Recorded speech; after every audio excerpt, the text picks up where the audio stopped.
L'attention et le soin aux plus pauvres a été le premier souci du père de Montfort. Il vécut toute son existence pauvre au milieu des pauvres. Il voyait en eux le Christ lui-même.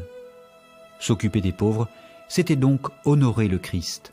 La passion pour les pauvres, ça vient d'abord, comme on peut imaginer aussi, de sa profonde relation avec Dieu. Le père de Montfort a trouvé un jour un pauvre, un gueux qui était par là, malade.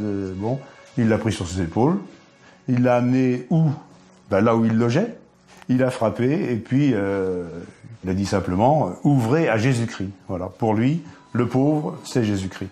Une fois prêtre, il a été invité plusieurs fois par ses parents pour partager un repas. Il était très occupé, mais un jour il accepte. Il accepte à une condition, de venir avec mes amis. Mais entre-temps, il ramasse, il récolte tous les pauvres et les clochards.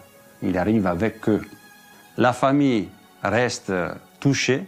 Celui qui est le plus abandonné, qui est donné jusqu'au bout, c'est l'image de Jésus-Christ tel qu'on doit la voir, celui qui donne sa vie, celui qui a tout donné, celui qui est le pauvre parmi les pauvres.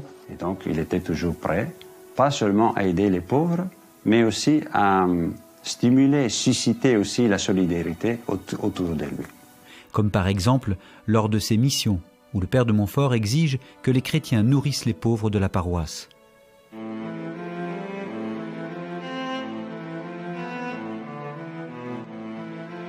Derrière ce mot de pauvreté se cachent des réalités très diverses et qui existent pour ainsi dire partout dans le monde. On a celle qui est la plus criante, c'est la pauvreté économique, ce qu'on appelle les pauvres, ceux qui sont exclus, qui n'ont pas les moyens de vivre.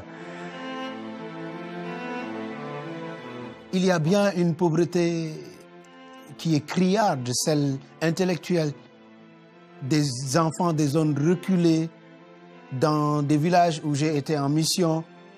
Ces gens-là, il faut qu'il y ait d'autres gens, comme des frères de Saint-Gabriel, qui acceptent de quitter leur confort de ville, de beaux collèges, etc., qui acceptent d'aller travailler avec ces gens pauvres dans les villages. Et il y a la pauvreté de l'isolement. Les personnes qui vivent seules, c'est aussi une autre forme de pauvreté.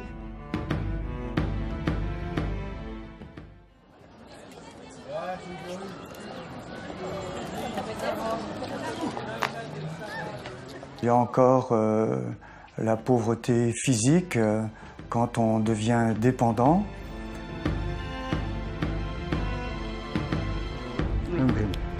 Il aime lire les livres du père de Montfort.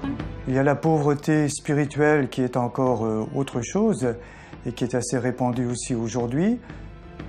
Là où elles sont présentes, les congrégations montfortaines, en s'inspirant de leurs fondateurs, consacrent leur vie au service des plus démunis, juste armés de leur foi en l'amour infini de Dieu pour les plus pauvres.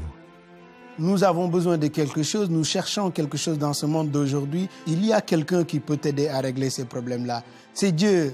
Son message n'est pas has-been, il n'est pas dépassé. Il y a une richesse qu'on peut trouver encore chez Dieu.